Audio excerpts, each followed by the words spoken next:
Well, we got the call this morning at about quarter to 6, 5:45 in the 5100 block of North Market. This is the old Alaskan Tavern. Building was built in the early 1900s. We've been told around 1910.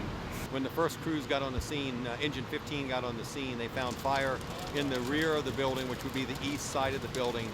These buildings are what we call taxpayer types of buildings, and what that means is years ago they were built and they had businesses on the first floor and people lived above. So the main part of the building that was on fire had apartment units in there, as well as the old barbershop, which is right next door to it and attached to it. So there were a total of 5 living units in these 2 buildings. The first concern of the firefighters, of course, is always life safety. So they did a search. They tried to make sure that everybody was out. We learned very shortly thereafter that everybody was out. This old type of building also has what we call balloon construction, which means it has open channels with the old construction members that allows fire to spread from the basement all the way up to the cockloft area. And in this case, we had fire in the basement, on the first floor, and the second floor. So after being in the building and in an offensive mode for about 20 to 30 minutes, the conditions became too unsafe for us to stay in the building.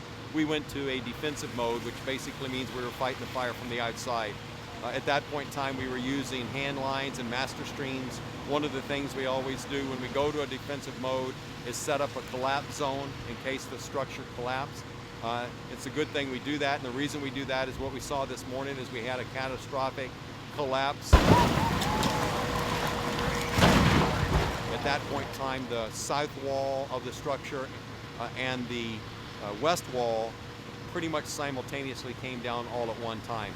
Part of the challenge we have in these areas where the streets are fairly narrow and people can park on the streets is that we are limited in where we can park. So our apparatus was just cleared from the debris from the collapse that occurred, but thank goodness nobody was hurt.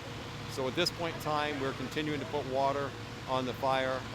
We will be doing that for a long period of time. We will also have to evaluate the safety of the remaining part of the building to make sure it's safe to reopen market when we get to that point.